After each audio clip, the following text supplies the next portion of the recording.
Alhamdulillahi Rabbil Alamin. Allahumma salli wa sallim wa barik ala Muhammad wa ala ali Muhammad.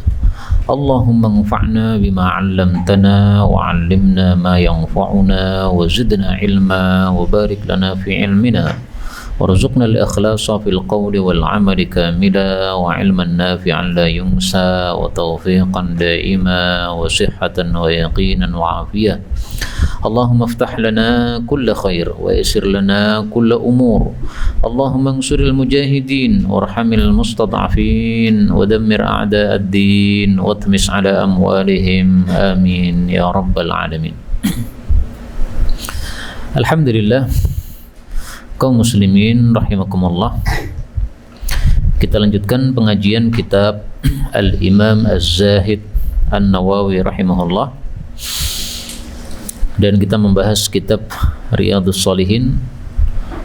Dan kemarin saya tidak hadir karena ada sedikit masalah pada tenggorokan sebagaimana biasa ya. Alhamdulillah malam ini kita bisa lanjutkan kajian kita, mudah-mudahan bisa istiqamah. Amin ya rabbal alamin. Nah. Bab yang ke-319, babu karahati bab makruhnya ayas alal insan, bahwasanya seseorang meminta biwajhillahi azza wa jalla, dengan menyebut wajah Allah azza wa jalla, ghairal jannah, meminta selain jannah. Wa karahati, dan makruhnya man'i, mencegah, maksudnya mencegah tidak memberi kepada man sa'ala, orang yang meminta billahi, dengan nama Allah Ta'ala, wa tashaffa'a, dan dia bersyafaat maksudnya menggunakan nama Allah untuk memperkuat permintaan itu, bihi, yaitu dengan Allah Subhanahu wa Ta'ala.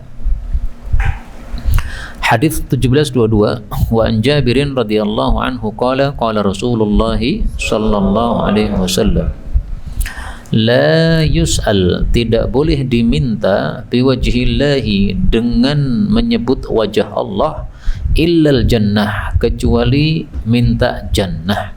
Hadis riwayat Abu Dawud. Hadis ini menunjukkan bahwa tidak boleh kita meminta dengan mengatakan as'aluka biwajhillah, kecuali kalau mintanya minta jannah. Padahal minta jannah hanya bisa kepada siapa? Allah. Nah, berarti tidak boleh kita minta kepada manusia dengan mengatakan as'aluka biwajhillah, karena tidak mungkin kita minta jannah kepada manusia. Tapi hukumnya di sini menurut Imam Nawawi bukan haram, tetapi makruh. Makanya beliau mengatakan babu karahati, makruh. Hadis ini sebagai contoh atau penjelas untuk kalam Allah pada surat Al-Maidah. Apa kata Allah tentang masalah ini? Mohon maaf, surat An-Nisa ya. Wattaqullaha alladzi tasaaluna bihi wal arham innallaha kana 'alaikum raqiba. Wattaqullah, dan bertakwalah kepada Allah, alladzi, zat yang tasaaluna bih, atau tasaalun, dua qiraah. Tasaalun, yang kalian itu saling meminta, bihi, dengan nama Allah. Nah, maka orang-orang Arab dulu biasa mengatakan begitu, as'aluka billah, saya minta kamu dengan menyebut Allah, atau biwajhillah, dengan menyebut wajah Allah.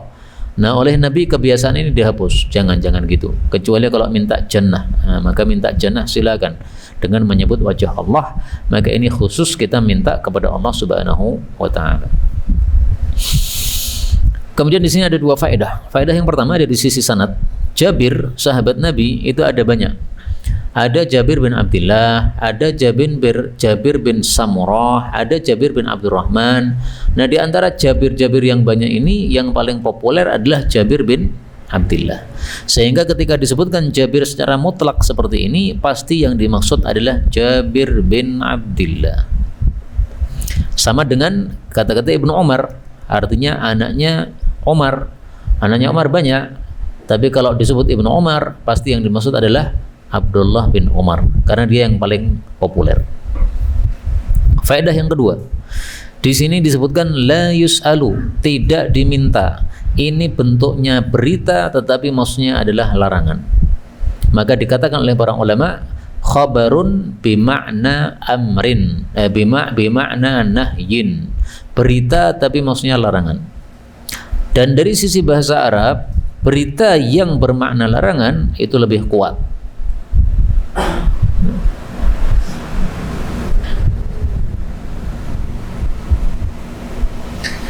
Berita yang bermakna larangan itu lebih kuat daripada langsung berupa larangan. Misalnya saya mengatakan la tas'alu, nah, itu larangan biasa. Tapi kalau la yus'alu, nah, ini larangannya lebih keras lagi. 17:23. Wa 'an ibni Umar radhiyallahu anhuma qala Rasulullah sallallahu alaihi wasallam, man ista'adha, barang siapa yang berlindung billahi dengan nama Allah, fa'idhu, maka berilah perlindungan kepadanya. Wa man sa'ala, dan barang siapa yang meminta billahi dengan nama Allah, fa'atu, maka berilah kepadanya. Wa man da'akum, dan barang siapa yang mengundang kalian yaitu untuk makan, fa'ajibu, maka ijabailah dia, datangilah dia. Wa man sana'a ilaikum ma'rufan, dan barang siapa yang melakukan kepada kalian perbuatan baik, fakafi'u, maka balaslah dia. Fa illam tajidu, apabila kalian tidak mendapati ma tukafi'unahu bihi, sesuatu yang kalian membalas dengannya, fad'u lahu, maka doakan untuk dia, hatta tarau, sehingga kalian menyangka annakum qad kafa'tumuh, bahwa kalian sudah membalasnya. Hadis sahih riwayat Abu Dawud, Nasai dengan sanad dari kitab Sahihain yaitu Bukhari Muslim. Hadis ini menyuruh kita, kalau ada orang minta perlindungan dengan menyebut nama Allah, maka kita disuruh memberikan perlindungan. Kenapa? Untuk memuliakan Allah yang sudah disebutkan tadi. Jadi Allah itu maha mulia. Sehingga kalau seseorang menyebut Allah karena memuliakan Allah, berarti maka kita juga harus memuliakan pemuliaan terhadap Allah tadi, sehingga kita melakukan sesuai yang Dia inginkan. Kalau Dia minta perlindungan, kasih perlindungan. Contoh kasus, Rasul sallallahu alaihi wasallam pernah ketika menikahi seorang wanita, kemudian Rasulullah masuk ke kamar wanita tadi, tiba-tiba si wanita mengatakan kepada Nabi, a'udzubillahi minka, saya berlindung kepada Allah dari kamu. Ya, padahal ini istri Nabi nih, sudah diakadkan dengan Nabi sallallahu alaihi wasallam, malah berlindung kepada Allah dari Nabi. Karena dia tidak tahu bahwa yang masuk itu adalah Nabi Muhammad sallallahu alaihi wasallam. Nah, maka Rasulullah mengatakan, qad udti bima'adzin, engkau telah berlindung dengan zat yang memang pantas untuk dimintai perlindungan, yaitu Allah Subhanahu wa taala. Maka beliau pun keluar. Padahal istrinya sendiri. Beliau tidak mengatakan, kamu itu istri saya, kok kamu malah berlindung kepada Allah dari saya, itu gimana? Enggak begitu. Tapi karena dia berlindung dengan menyebut nama Allah, maka Nabi memuliakan Allah, sehingga kemudian dia kasih perlindungan sesuai dengan hadis ini. Fa'idu.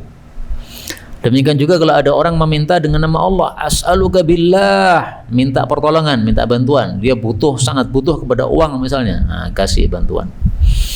Adapun undangan ini menurut mayoritas para ulama jumhur, yang wajib didatangi hanyalah walimatul ursi, undangan makan pernikahan. Kenapa? Karena dalam hadis yang lain Rasul sallallahu alaihi wasallam menyebutkan secara khusus walimati ursin. Hadis riwayat Muslim. Idza du'iya ahadukum ila walimati ursin falyujib, kalau seseorang diundang kepada makanan walimah pernikahan, maka hendaklah dia mendatangi. Hadis riwayat Muslim. Maka mayoritas ulama memahami hadis ini dengan hadis tersebut, mampu menggunakan kaidah apa? Al-mutlaqu yuhmalu 'alal muqayyad. Hadis yang mutlak dipahami dengan hadis yang muqayyad. Da'akum ini mutlak, semua undangan. Tetapi walimati ursin ini adalah muqayyad. Maka kaidahnya mengatakan al-mutlaq yuhmalu 'alal muqayyad. Adapun undangan makan selain walimatul urs, maka hukumnya sunnah untuk didatangi. Walimah khitan, walimah safar, walimah rumah baru, dan semua walimah. Walimah itu adalah kumpul untuk makan, itu disebut walimah. Jadi walama kumpul, walimah kumpul untuk makan. Makanan yang kita berkumpul padanya dan mengundang orang lain kepadanya. Kemudian faedah berikutnya, kalau ada orang berbuat baik, maka hendaklah kita membalas. Kenapa? Karena kalau kita tidak membalas berarti kita tidak bersyukur kepada Allah Subhanahu wa taala. Sebagaimana sabda Nabi sallallahu alaihi wasallam, "La yashkurullah man la yashkurun nas." Tidak bersyukur kepada Allah orang yang tidak bersyukur kepada manusia. Dalam hadis yang lain, man la yashkurin nas la yashkurillah. Tidak bersyukur kepada manusia sama dengan tidak bersyukur kepada Allah Subhanahu wa taala. Hadis riwayat Tirmidzi. Faedah berikutnya, hadis ini menjelaskan bahwa kita boleh membalas kebaikan orang lain dengan cara ud'u, mendoakan. Doanya apa? Tidak disebutkan, sehingga doanya bebas. Tidak harus jazakumullahu khairan, barakallahu fiik, itu pernah dibaca oleh Nabi sallallahu alaihi wasallam. Allahumma faqihu fid din wa 'allimhu ta'wil, ini dibaca oleh Nabi doanya untuk Ibnu Abbas. Maka Nabi membacakan doa sesuai orangnya yang didoakan. Ibnu Abbas ini kelihatan orangnya sangat rakus, sangat ingin terhadap ilmu, sangat semangat terhadap ilmu. Maka doanya yang berkaitan dengan ilmu. Tapi memang ucapan jazakumullahu khairan itu memiliki fadilah khusus. Rasulullah bersabda, "Idza qala ar-rajul li akhihi jazakallahu khairan," apabila seseorang mengatakan kepada saudaranya, semoga Allah membalasmu kebaikan, faqad ablagha fi tsana, berarti dia sudah dahsyat di dalam memuji orang yang didoakan tersebut. Hadis riwayat Al-Khatib, derajatnya sahih. Berikutnya bab tahrimi qaulihi, bab haramnya ucapan syahan syah. Diucapkan kepada siapa? Lis sultan, kepada penguasa, wa ghairihi, dan lainnya.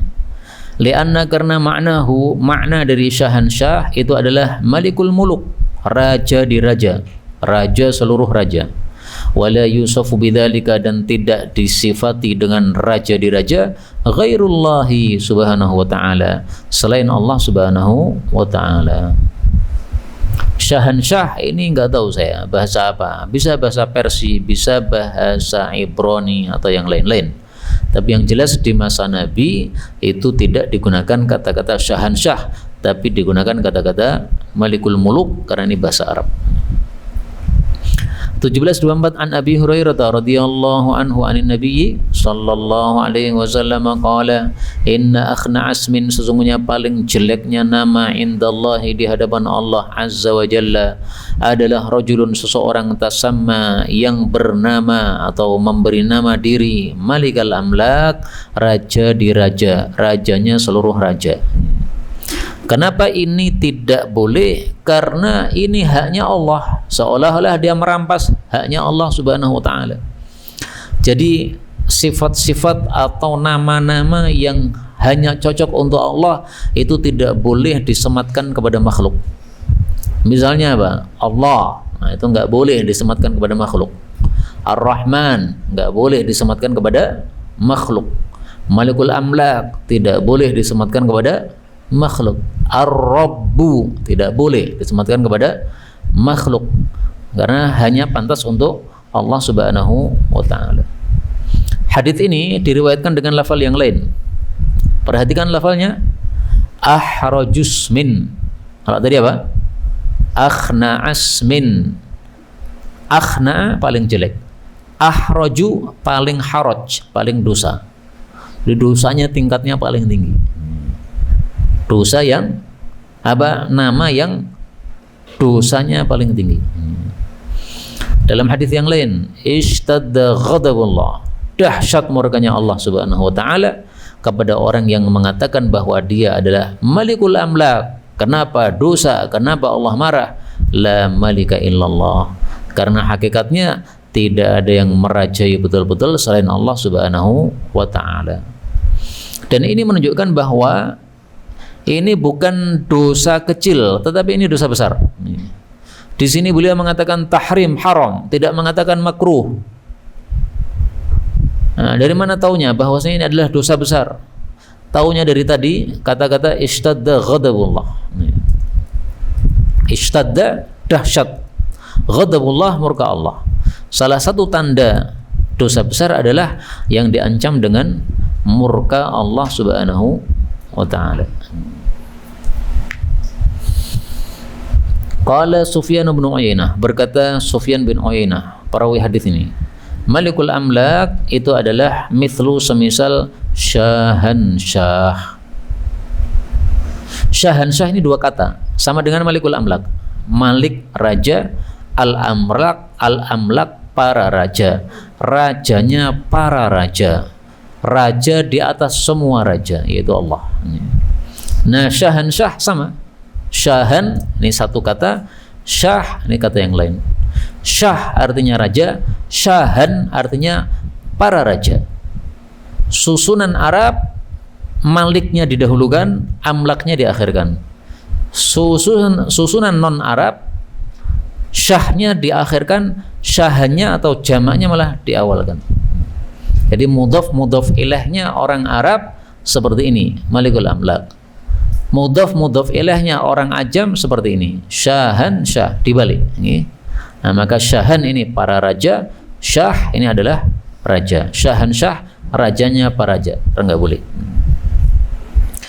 Maka kalau di Indonesia ya raja di raja, itu enggak boleh disematkan pada seseorang. Misalnya kita mengatakan Pak Prabowo adalah raja di raja, enggak boleh. Kenapa? Ini hakikatnya hanya untuk Allah Subhanahu wa ta'ala. Apakah boleh kita menggunakan kata-kata qadi al-qudat? Qadi di atas seluruh para qadi. Nah, ini diperselisihkan oleh para ulama. Sebagian ulama mengatakan hakikatnya yang menjadi qadi atau pemutus hukum itu Allah. Berarti qadil qudat ini hanya pantas untuk Allah. Sebagian ulama yang lain mengatakan tidak.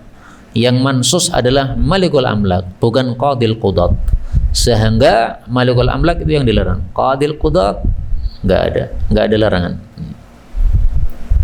Karena ini masalah khilafiyah, maka paling bagus kita apa? Al-khuruju minal khilafi mustahabun.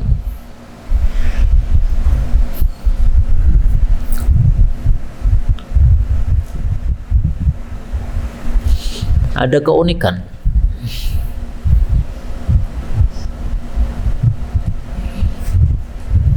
yaitu anaknya Imam Syaukani. Anaknya Imam Syaukani. Imam Syaukani yang ulama, anaknya juga ulama. Anaknya Imam Syaukani itu dijuluki apa? Nah, mari kita lihat dalam kitab Al-A'lam Lizzirikli.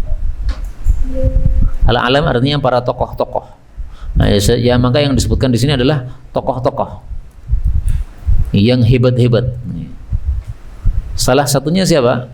Anaknya Al-Imam Asy-Syaukani. Fakana istaqarra fi Raudhah. Dia tinggal di Raudhah, nama satu tempat. Dia menjadi hakim dan dia menegakkan syariat Islam di sana. Wa huwa lam yuwalla dzalika. Padahal dia tidak dikasih jabatan tersebut. Jadi saking mulianya beliau ketika tinggal di desa atau kampung namanya Raudhah, maka semua orang sepakat ini kita jadikan qadhi.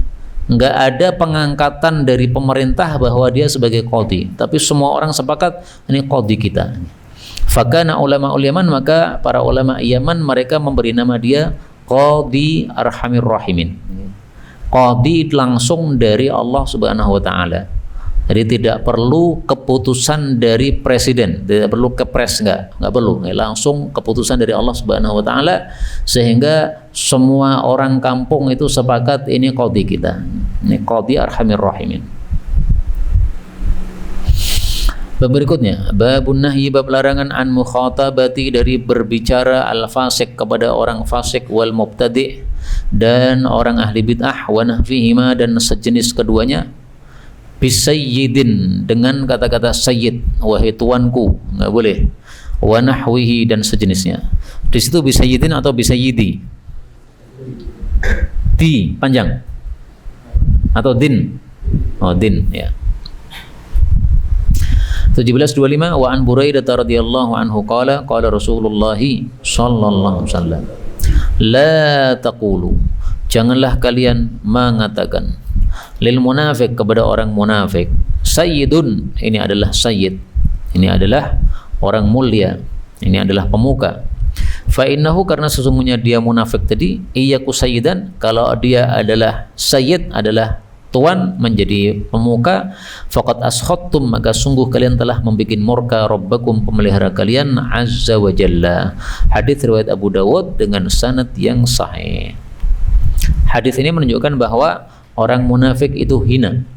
Maka orang yang sudah dihinakan oleh Allah jangan kita muliakan.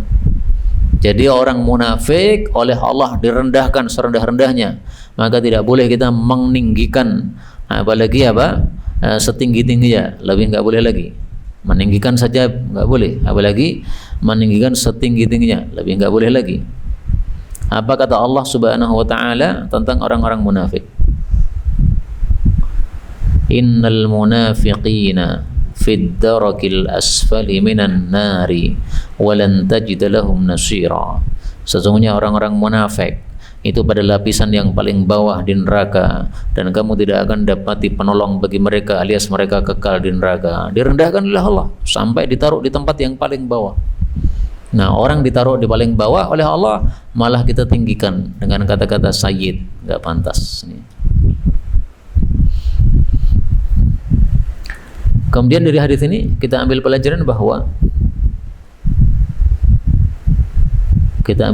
bahwa meskipun semua manusia itu memang sayyid, tetapi tidak boleh kita menyematkan kata sayyid ini kepada munafik. Hakikatnya manusia itu semuanya sayyid. Mari saya buktikan. Ini hadisnya ya. Rasul sallallahu alaihi wasallam bersabda, kullu bani Adam, kullu nafsin min bani Adam sayyid. Setiap jiwa dari anak Adam itu semuanya sayyid. Sayyid itu adalah tokoh atau pemuka atau pemimpin. Farrajul sayyidu ahli, seseorang itu adalah sayyid, pemimpin untuk keluarganya. Wal mar'atu sayyidatu baitiha, perempuan itu adalah sayyid, pemimpin atau penguasa terhadap rumahnya. Hadis riwayat Ibnu Sunni, derajatnya sahih. Nah, maka semua manusia itu sebenarnya sayyid sebenarnya. Tetapi tidak boleh kita panggil orang munafik dengan sayyid, karena tadi bernilai memuliakan.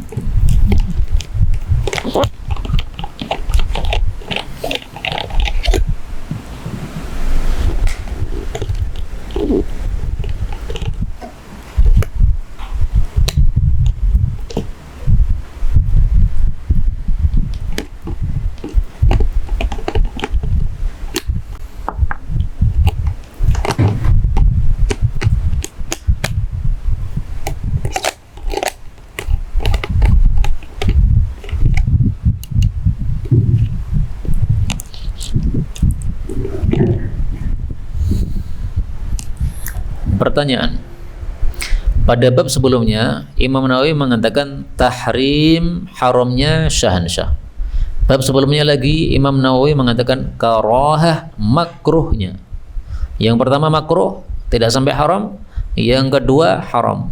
Yang ketiga di sini beliau mengatakan an-nahyi, larangan. Larangan itu bisa makruh, bisa haram. Nah, pertanyaannya di sini yang dimaksud haram atau makruh? Haram. Dari mana taunya? Askhattum rabbakum azza wa jalla. Kalian membuat murka terhadap Allah. Dan sudah sering disampaikan bahwa dosa besar itu diancam salah satu dari 4. Murka Allah, laknat Allah, neraka, atau hukuman had di dunia. Nah, ini diancam dengan sakhat, murka Allah Subhanahu wa taala.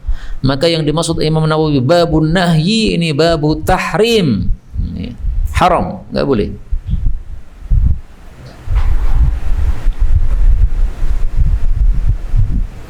Kemudian dari sini kita ambil pelajaran bahwa kata-kata sayyid itu untuk memuliakan.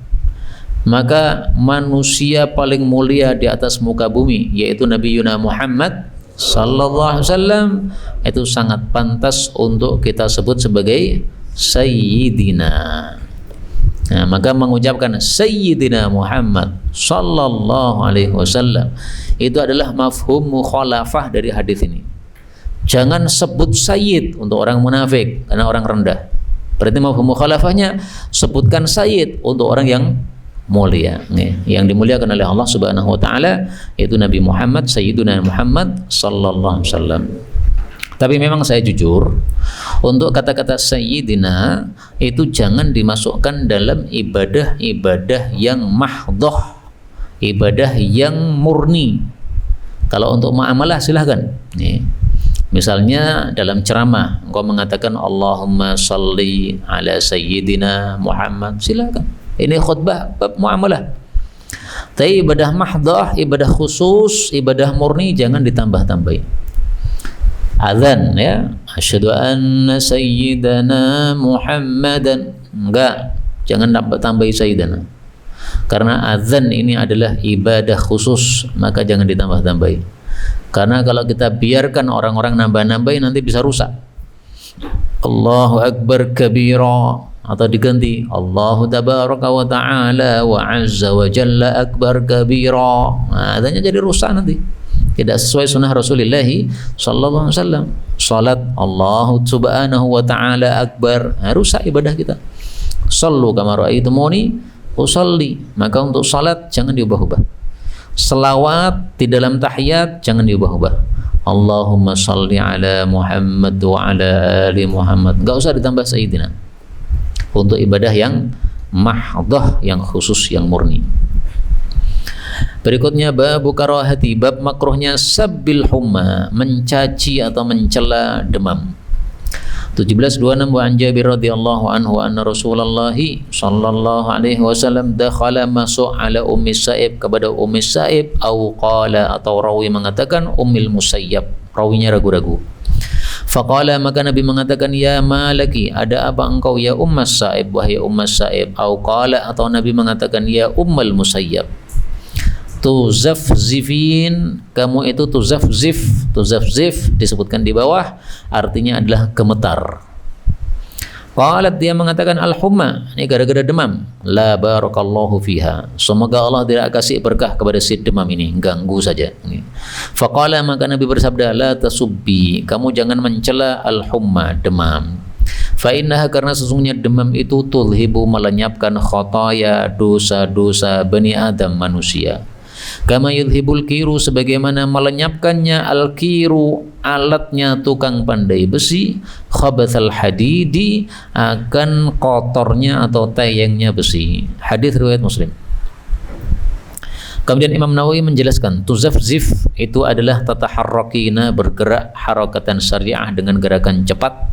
Ma'nahu, maksudnya adalah terta'id, yaitu gemetar. Dan dia itu bidhammit ta tu wazayil mukarrarati zafzif wal fa'il mukarrarah zafzifin wa ruwaya aidan birra'il mukarrarati wal qafain. Berarti apa? Turaqriqin, ra dan qaf. Turaqriqin, terjemahnya apa? Sama. Tuzafzif, turaqriq, maknanya sama, yaitu gemetaran karena demam tadi. Hadis ini menunjukkan dua hal. Yang pertama, bolehnya seseorang menjenguk wanita yang sakit. Seorang laki-laki menjenguk wanita yang sakit, boleh. Tapi ada syaratnya, aman dari fitnah. Rasulullah menjenguk Ummu Sa'ib. Rasulullah laki-laki, Ummu Sa'ib perempuan. Ini karena aman dari fitnah, nggak ada masalah. Kamu menjenguk ustadzah, ustadzahnya bersama suaminya, kamu rombongan satu kelas, nah, seperti ini nggak apa-apa, aman dari fitnah. Tapi kamu menjenguk teman sekolahmu dulu, perempuan, nah, ini tidak aman dari fitnah, nggak boleh. Kemudian kalau kita menjenguk orang sakit, maka adabnya kita bertanya kondisi dia. Maka di sini Nabi bertanya, kenapa engkau wahai Ummus Sa'ib, engkau kok gemetaran? Ada apa ini? Kita melihat teman kita yang sakit pucat. Nah, kita tanya, kenapa ya pucat ini? Ada apa? Mungkin saya bisa bantu. Nah, maka pertanyaan Nabi ini maksudnya barangkali bisa membantu apa yang dibutuhkan oleh orang yang sakit tersebut. Kalau orang yang sakit minta buah tertentu, kasih. Sebagaimana sabda Nabi sallallahu alaihi wasallam tentang adabnya orang yang menjenguk orang sakit. Apa kata beliau? Maridakum, mardakum.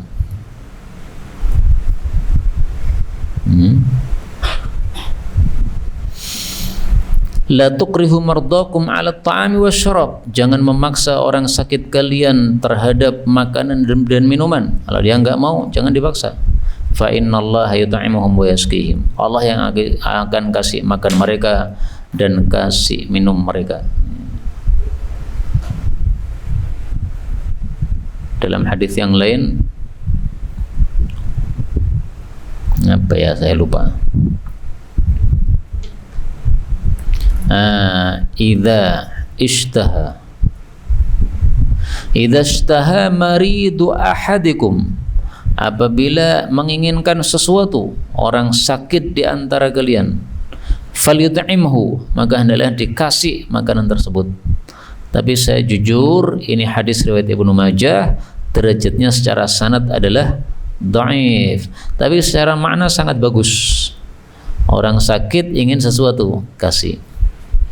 Kenapa? Karena bisa menyembuhkan sakitnya. Orang sakit itu kalau senang itu sakitnya jadi turun, jadi berkurang. Orang sakit itu kalau susah maka sakitnya bisa bertambah-tambah, berkelanjutan. Nah, maka ini secara makna adalah sangat bagus hadis ini, meskipun secara sanad adalah tidak sahih dari Rasulullah sallallahu alaihi wasallam. Kemudian yang kedua, hadis ini menunjukkan bahwasanya demam itu fungsinya untuk orang beriman melenyapkan dosa-dosa. Apakah ada fungsi yang lain selain melenyapkan dosa-dosa? Ada. Fungsi yang lain adalah kita mendapatkan ridha Allah Subhanahu wa taala. Kalau kita ridha, sebagaimana sabda Nabi sallallahu alaihi wasallam, faman radiya falahu ar-ridha, falahu ar-ridha. Sesungguhnya besarnya balasan itu menyertai besarnya ujian. Kalau Allah mencintai suatu kaum, Allah akan kasih ujian mereka. Siapa yang ridha dengan ujian Allah, dia dapat ridha Allah. Siapa yang murka dengan ujian Allah, dia dapat murka Allah. Hadis riwayat Tirmidzi sahih. Nah, maka fungsi pertama sakit adalah menggugurkan dosa-dosa.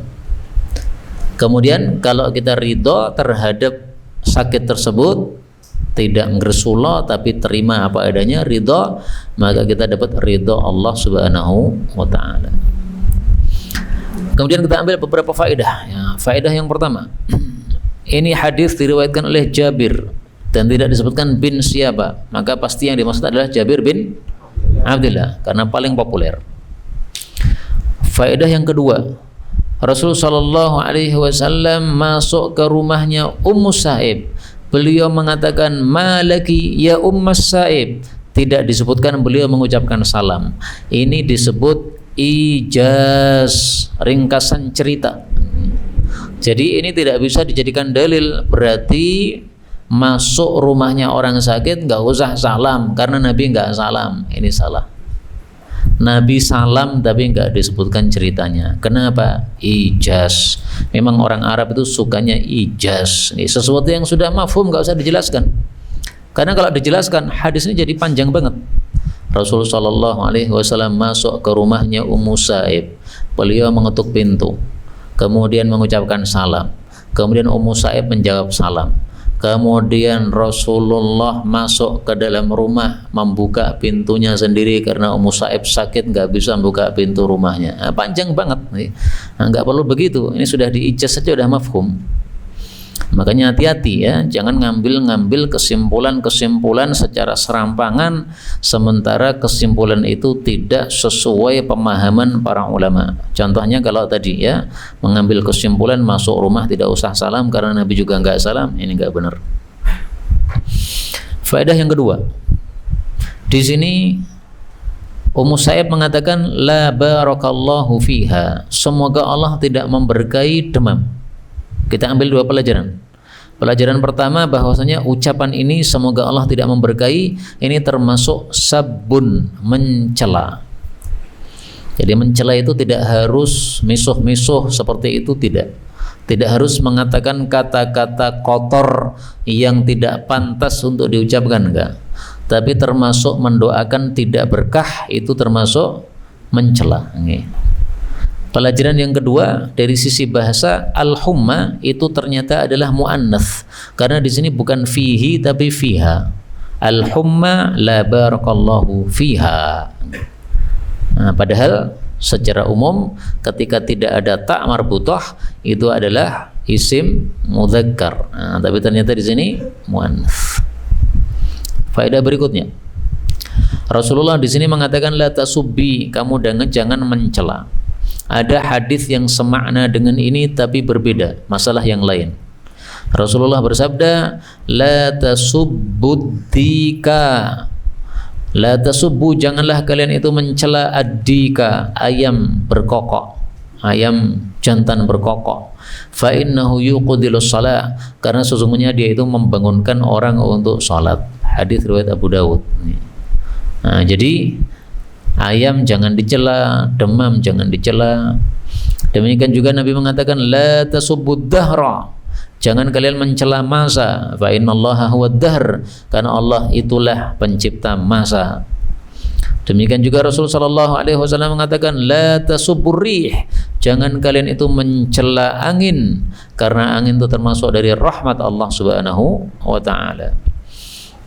Demikian juga diriwayatkan, demikian juga Rasul sallallahu alaihi wasallam bersabda, la tasubbu syaitan, jangan kalian mencela setan, tapi berlindunglah kepada Allah dari keburukan setan.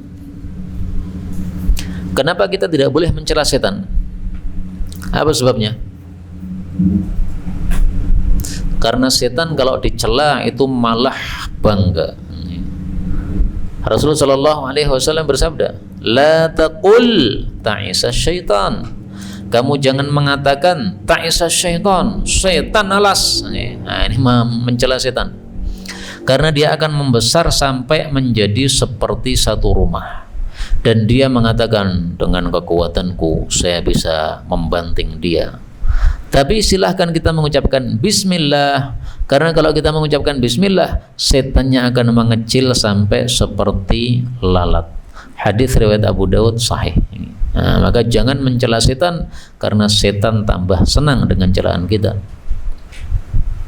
Demikian juga Rasulullah mengatakan la tasubbu dubba'an, kalian jangan mencela Tubba. Fa innahu kana qad aslam, karena Tubba ini sudah masuk Islam. Maka Allah mengatakan wa qauma Tubba, yang dicela itu kaumnya, bukan Tubba'nya. Rasulullah juga mengatakan la tasubbu Waraqah bin Naufal, jangan mencela Waraqah bin Naufal, karena saya melihat dia di dalam memiliki satu surga atau dua surga. Hadis riwayat Hakim, derajatnya sahih. Nah, maka banyak sekali hadis-hadis yang semisal hadis ini, yaitu larangan mencela beberapa perkara. Ada hadis yang sahih, ada hadis yang dhaif dalam hal ini. Faedah terakhir, Rasulullah mengatakan jangan mencela demam. Orang beriman itu orang yang menjaga lisannya sehingga tidak muncul kata-kata kotor atau kata-kata mencela dari mulutnya. Sebagaimana sabda Nabi SAW, laisal mu'min, bukanlah orang beriman, bitta'an, orang yang suka mencela, walal la'an, suka melaknat, walal fahish, yang perbuatannya keji, walal badhi, yang ucapannya keji. Ini tidak ada pada orang beriman. Hadis riwayat Ahmad sahih. Nah, maka Rasulullah SAW melarang untuk mencela. Sampai di sini kita akan lanjutkan insyaallah di waktu yang lain. Adapun sisa waktu bisa kita buka soal dan jawab, baik yang berkaitan dengan tema maupun secara bebas. Nah, belakang. Apakah setelah makanan belum datang tapi tidak khusus salat, apakah sholatnya juga nggak sempurna? Rasul Shallallahu Alaihi Wasallam bersabda, la salata, tidak ada salat, maksudnya jangan salat bihadrati ta'am, ketika hadir makanan, wala, dan tidak ada salat, maksudnya jangan salat, wa huwa yudafi'ul akhbathan, dalam keadaan menolak dengan dahsyat dua yang buruk, yaitu BAB dan BAK. La salata ini bukan berarti salatnya tidak sah, tapi salatnya kurang sempurna. Karena kalau makanan sudah datang malah kita salat, maka kita salatnya mikir makanan. Berarti apa? Kurang sempurna. Nah, pertanyaannya tadi, bagaimana kalau makanannya belum datang tetapi apa?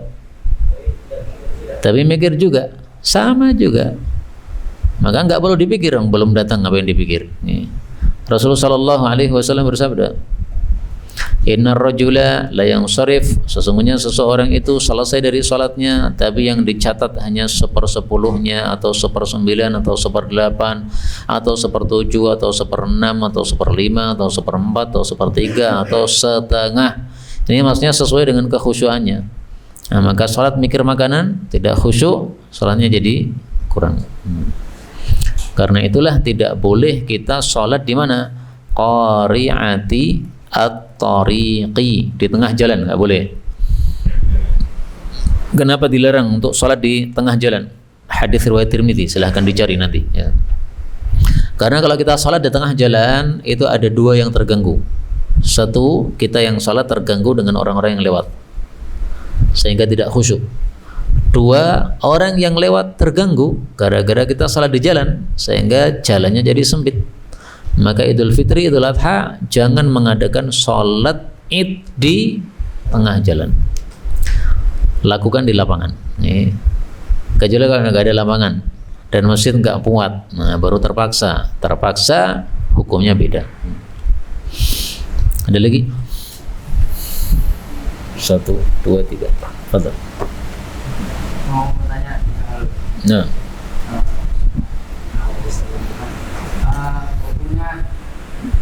Mendatangi istri saat hamil itu boleh apa enggak? Nah. Enggak boleh. Itu berarti kapan terakhir kita mendatangi istri? Nah. Terus yang kedua, di sabdanya Nabi wa abaka finnar, itu kan menjelaskan bahwa al-fatrah masuk neraka, sedangkan Allah berfirman memakan nama kami nama tanah bahasa Rasulullah. Nah. Terus yang ketiga, dalam hadis Nabi ma baina khalqi Adam sallallahu alaihi wasallam ila qiyam saat amrun akbar min ad-dajjal. Maksudnya? Nah. Yang pertama, apa hukumnya ityanul hamil? Hubungan intim dengan istri yang sedang hamil. Hukumnya mubah. Ini disebut dengan istilah ghilah. Ghilah itu pernah Nabi ingin melarang karena konon tersebar di kalangan orang-orang Arab, konon ghilah menyebabkan bayi kita jadi lemah. Nanti anak kita yang lahir akan menjadi lemah sehingga ketika dia sudah dewasa naik kuda tiba-tiba jatuh mati. Tapi itu hanya isu konon saja. Kata Nabi, saya melihat orang-orang Romawi melakukan ghilah, ternyata nggak ada masalah. Akhirnya beliau tidak pernah melarang ghilah, maka ini boleh. Adapun hadis abi wa abaka finnar, ini hadis yang sifatnya adalah dhanniyud dilalah.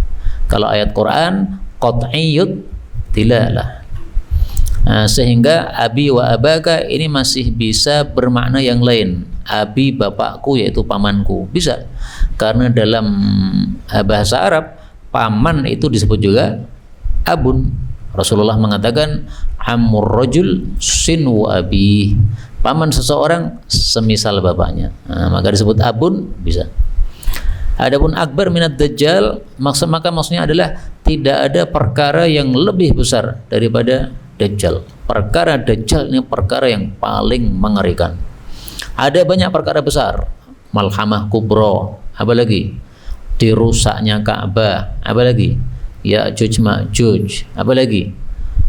Gempa bumi, segala macam perkara-perkara besar. Itu yang lebih besar adalah dajjal. Ada muncul matahari dari arah barat. Nah, itu masih lebih besar apa? Dajjal ini karena fitnahnya sangat besar sekali. Tapi silahkan tadi siapa? Ya tadi kamu ya, fadhal. Urut aja yang tadi sudah saya sebutkan 6. Yang pertama apa hukum rakaat sholat?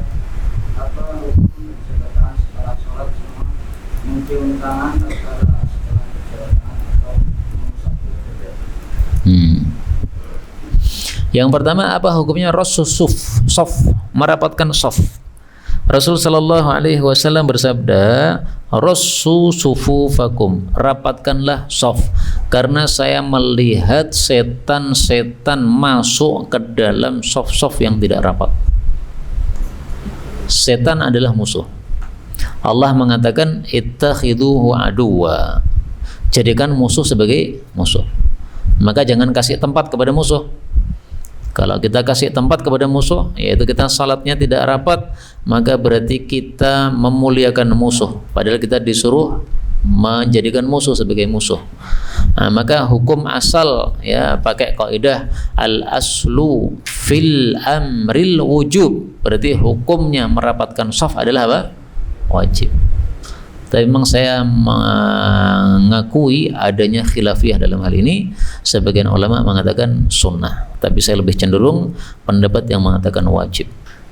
Adapun jabat tangan setelah salat, maka al-imam Al-Izz ibnu Abdissalam, seingat saya atau ulama yang lain mengatakan bid'ah, karena memang tidak dilakukan oleh baginda Rasulullah sallallahu alaihi wasallam. Nah, silahkan dicek lagi nanti.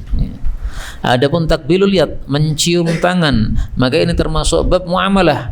Hukum asal muamalah adalah apa? Apa? Hadis Nabi dicium tangannya oleh sebagian sahabat. Beliau diam. Hadis Nabi SAW kakinya dicium oleh seorang sahabat. Nabi diam. Tapi saya jujur bahwa hadis tentang Nabi dicium kakinya itu derajatnya diperselisihkan oleh para ulama. Ada yang mengatakan sahih, ada yang mengatakan dhaif. Tapi ala kulli hal, mencium tangan ini termasuk bab muamalah, dan hukum asal muamalah adalah mubah. Hanya saja memang ada sebagian masyayikh yang tidak suka untuk dicium. Nah, kalau kita tahu dia tidak suka untuk dicium, nggak usah dicium, jabat tangan saja, ya, karena jabat tangan inilah yang disunnahkan oleh baginda Rasulullah sallallahu alaihi wasallam. Adapun cium tangan ini tidak diperintahkan oleh Nabi, tapi dia mubah karena dalam babnya bab muamalah saja. Siapa tadi yang setelah ini tadi? Kayaknya tadi ada sebelumnya. Itu kamu, enak, foto belakang itu. Apa? Isqatul janin. Tayyib. Belakangnya apa tadi? Ya, belakang kamu. Apakah Nabi beribadah sebelum diutus tersebut? Kalau yang beribadah pada siapa dan bagaimana beribadahnya? Ya. Apa hukumnya isqatul janin, menggugurkan janin untuk keselamatan ibu? Kita punya kaidah. Kaidahnya apa? Terul mafasid muqaddam ala jalbil masalih. Menolak mafsadat diutamakan daripada mengambil maslahat. Maka bisa saja masuk dalam kaidah ini. Tetapi kita juga punya kaidah, ya. An-nahyu muqaddamun 'alal amri. Larangan didahulukan di atas perintah.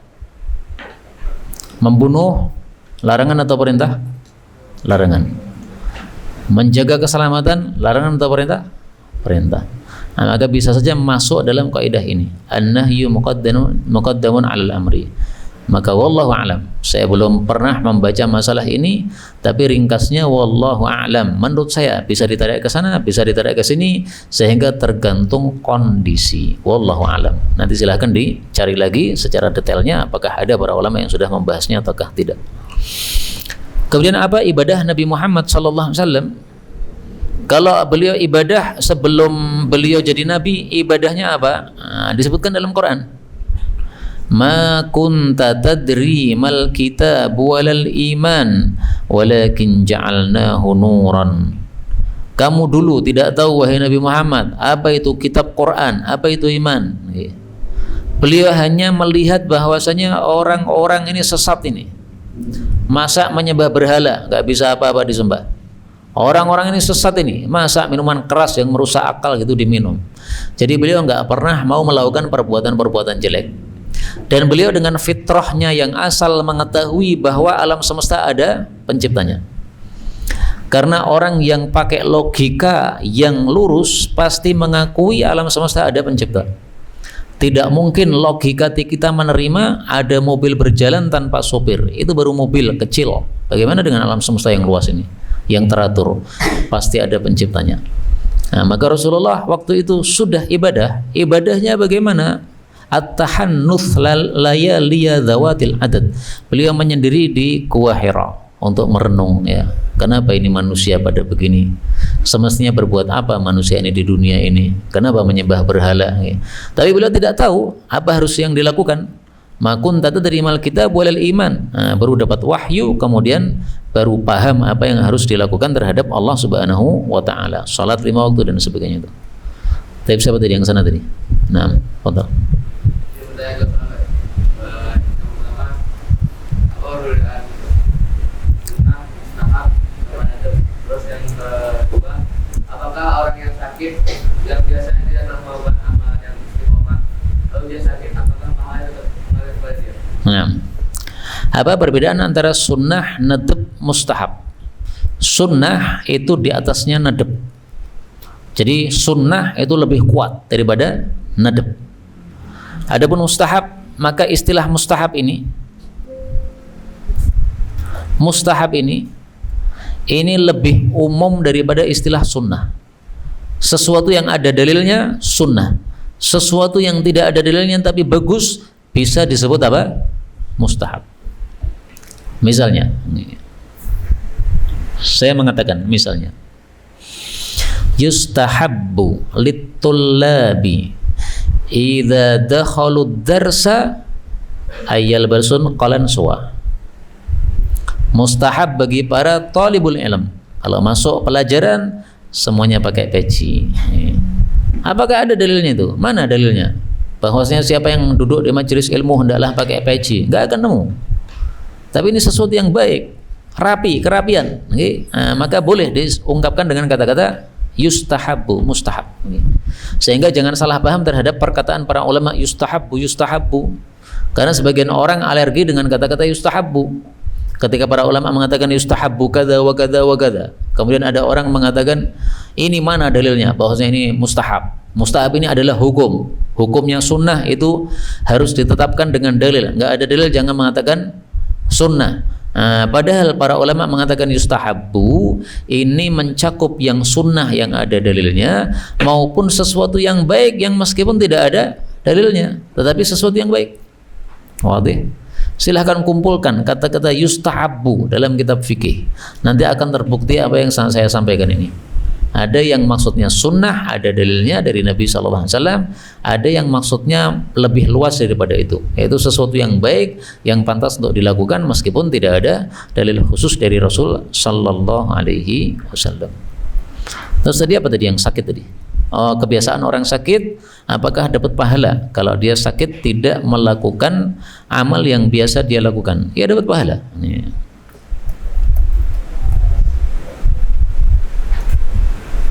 Ma min muslimin yusabu, tidak ada orang muslim yang dapat musibah pada jasadnya kecuali Allah suruh malaikat hafadzah, tulislah hambaku untuk hambaku ini setiap hari kebaikan-kebaikan yang biasa dia amalkan, madama mahbusan fi withaqi, selama dia masih tertahan dalam belengguku, yaitu sakit yang diberikan oleh Allah, itu seolah-olah belenggu dari Allah karena dia nggak bisa pergi kemana-mana. Ini hadis riwayat Hakim, derajatnya sahih.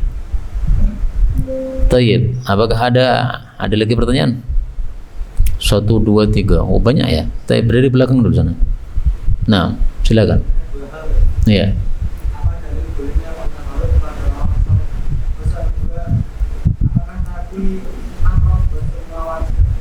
Nah, apa dalilnya tabarruk dengan orang-orang soleh? Tidak ada dalilnya. Maka tidak boleh tabarruk dengan orang-orang soleh. Kenapa? Karena al-barakatu minallah. Berkah itu dari Allah, bukan dari orang-orang soleh.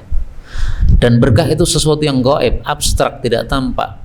Mengatakan sesuatu yang abstrak ada pada sesuatu padahal tidak ada dalil, itu termasuk rajman bil ghaib. Tapi saya jujur, sebagian ulama mengatakan boleh tabarruk dengan bekas-bekas orang saleh karena Rasulullah juga ditabarruki. Tapi ini pendapat yang salah.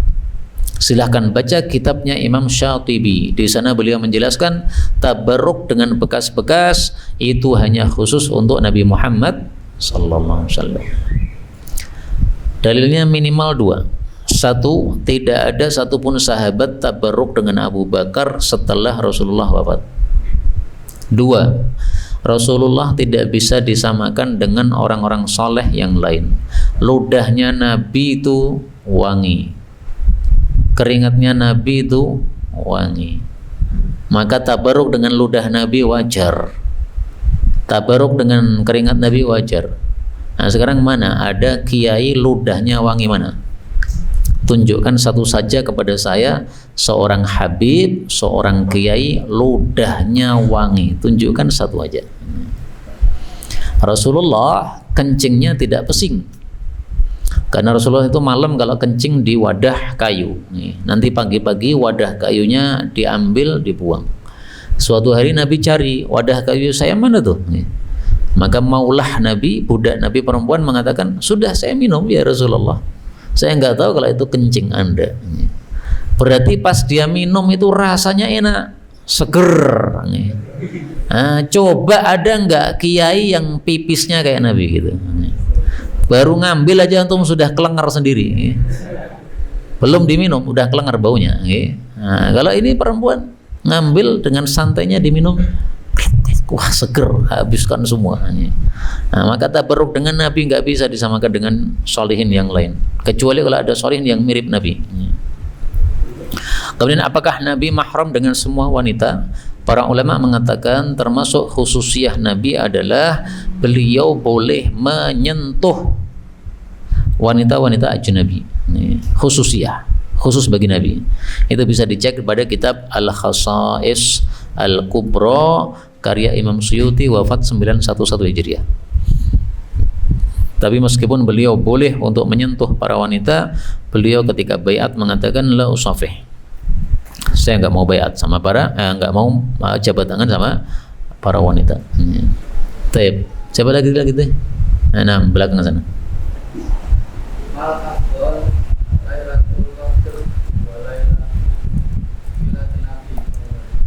Nah, mana lebih utama, malam Lailatul Qadar atau malam lahirnya Rasulullah sallallahu alaihi wasallam? Allah mengatakan Lailatul Qadri khairun, dan kita tidak temukan dalil khusus mengatakan Lailatul Miladi khairun min alfi syahr. Maka jangan mengatakan sesuatu kecuali dengan dalil. Al-Imam Sufyan Ibnu Uyainah maupun yang lain mengatakan inistata'ta alla tahukka ra'saka illa bil athari faf'al. Kalau kamu bisa tidak garuk kepala kecuali dengan dalil, silakan lakukan. Mau garuk kepala mikir dulu, ada dalilnya enggak ini? Enggak ada, enggak usah garuk kepala. Mau udah upil, nah mikir dulu, ada dalilnya enggak ini? Enggak ada, enggak usah udah upil.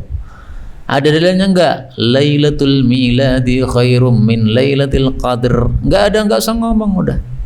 Mau ngomong aja kok ribet banget ya. Ada dalilnya ngomong, nggak ada dalilnya diam. Ya.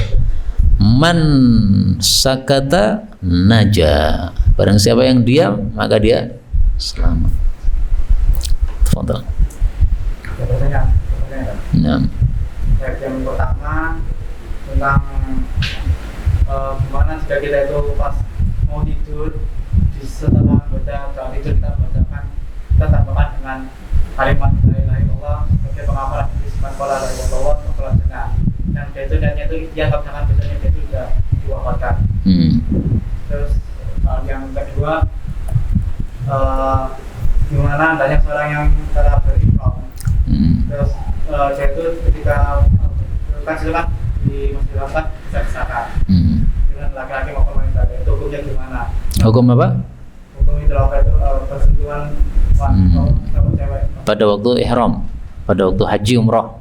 Nah, terus yang ketiga apa itu tentang para ulama imam-imam sufi yang dianggap dolala itu kenapa kebanyakan dari mereka itu lebih banyak memiliki karamat dan apa itu wafatnya itu lebih mulia daripada yang biasa-biasa itu.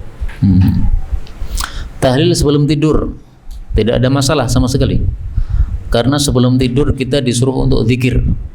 Zikirnya bebas. Hanya saja memang Nabi menyebutkan beberapa zikir. Itu kalau kita baca lebih utama. Tapi seandainya kita pilih zikir apapun termasuk tadi sebelum setelah zikir semuanya selesai kemudian tahlil, sangat tidak ada masalah karena memang zikir bebas sebelum tidur. Yang penting sebelum tidur kita dalam kondisi zikir kepada Allah Subhanahu wa taala. Hanya saja jangan mengatakan ya disunnahkan setelah zikir sebelum tidur selesai ditutup la ilaha illallah, jangan mengatakan disunahkan ya, hanya bolehnya boleh. Bersentuhan dengan laki dengan perempuan ini hukum asalnya tidak boleh, tapi dalam kondisi terpaksa maka ad-darurat tubihul mahdhurat. Kondisi sedang ihram berdesak-desakan laki perempuan nggak bisa dihindari, ya sudah, yang penting fattaqullaha mastata'tum. Jangan kemudian malah alhamdulillah dempet sama mbak-mbak, mudah-mudahan saya tawaf 7 kali dempet terus. Nah itu nggak ada pahala itu. Kamu didempeti, kamu berusaha menghindar. Kalau tidak bisa menghindar maka istighfar, astaghfirullah, astaghfirullah. Jangan alhamdulillah, alhamdulillah. Naik bis kemudian berdoa, ya Allah mudah-mudahan sampingku cantik. Dosa ente. Tapi berusaha menghindar. Kalau bisa seperti guru saya, Ustadz Maftuhin Salih An-Nadwi, Kiai dari Jawa Timur, Lamongan. Konon beliau kalau naik bis beli 2 kursi. Kenapa beli 2 kursi? Karena saking waroknya beliau supaya sampingnya tidak akan diduduki oleh wanita. Nah, sehingga beliau beli 2 kursi. Nanti kalau beliau melihat laki-laki berdiri, dipersilahkan, silakan Pak duduk sini. Oh ini milik siapa? Ini sudah saya beli. Nah, maka beliau persilahkan laki-laki untuk duduk. Kalau perempuan mau duduk di situ, beliau mengatakan enggak, ini sudah ada isi. Ada isinya yaitu apa? Sudah beliau beli. Nah, ini lebih bagus lagi. Kalau nggak bisa seperti itu, yang penting minim tadi ya, jangan ada perasaan alhamdulillah senang ketika berjejer dengan perempuan. Pemimpin-pemimpin imam-imam sufi, kenapa mereka itu lebih banyak karamahnya? Kenapa matinya lebih mulia? Pertanyaan, karomah-karomah yang disebutkan tentang imam-imam sufi, apakah semuanya itu fakta atau hanya sekedar cerita? Sekedar cerita kan? Namanya cerita, bisa benar bisa salah. Karena itulah guru kami mengatakan la tusaddiq kullama qara'ta. Ini pesan dari guru kami Syekh Awamah, masih hidup, ahli hadis Suriah yang masih hidup, Syekh Muhammad Awamah. Salah satu nasihat beliau, la tusaddiq kullama qara'ta. Kamu jangan percayai semua yang kamu baca, karena yang kamu baca itu hanya informasi. Informasi dari manusia, bisa benar bisa salah. Kalau kamu baca Quran, shaddiq, karena itu semuanya dari Allah, valid. Kamu baca hadis Nabi, shaddiq, karena pasti benar. Tapi membaca tulisan manusia, la shaddiq, kullama qara'ta. Karena kalau kamu percaya semua yang kamu baca, padahal di situ al-ghathu was-samin, ada yang kurus, ada yang gemuk, maksudnya ada yang baik, ada yang buruk. Nah, rusaklah nanti kita. Karena berarti kita menyerap semua ucapan manusia yang tidak jelas benar atau tidaknya. Yang jelas begini, Allah Subhanahu wa taala mengatakan inna akramakum indallahi atqakum. Yang penting itu. Mau ada keramat, mau tidak ada keramat, enggak penting. Yang penting itu adalah atqakum. Dan para ulama mengatakan afdalul karamah al-istiqamah. Keramat paling utama itu adalah istiqamah. Makanya diriwayatkan dari Al-Imam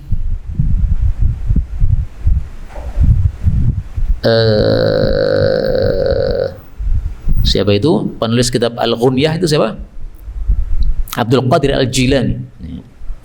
Diriwayatkan bahwasanya Syekh Abdul Qadir Al-Jilani ditanya oleh salah satu muridnya, "Wahai Syekh, saya sudah melazimi Anda lama, tetapi Anda itu kenapa tidak muncul karomahnya? Ada yang bisa terbang, ada yang bisa lewat di atas air, Anda itu enggak pernah." Maka beliau mengatakan, apakah pernah engkau melihat saya terlambat sholat jamaah? Enggak. Apakah pernah selama kamu bersama saya absen dari sholat tahajud? Enggak. Disebutkan beberapa. Nah, maka intinya adalah afdalul karamah al-istiqamah. Nah, sehingga apa yang antum baca, keramat-keramat itu belum tentu benar. Dan kalaupun itu benar, maka tidak selalu yang disebut keramat adalah keramat. Orang bisa berjalan di atas air, apakah itu pasti keramat? Belum tentu. Bisa saja itu adalah istidraj. Orangnya tidak takwa kepada Allah, tapi bisa berjalan di atas air. Bukan karamah, istidraj itu. Karamah itu dari Allah Subhanahu wa taala. Orang enggak takwa kok punya karamah, enggak mungkin. Inna akramakum indallahi atqakum. Wallahu a'lam bissawab. Walhamdulillahirabbil alamin. Kalau ada lagi pertanyaan-pertanyaan yang lain di waktu yang lain insyaallah, karena sudah masuk jam 20.30. Subhanakallahumma rabbana bihamdika asyhadu an la ilaha illa anta astaghfiruka wa atubu ilaik.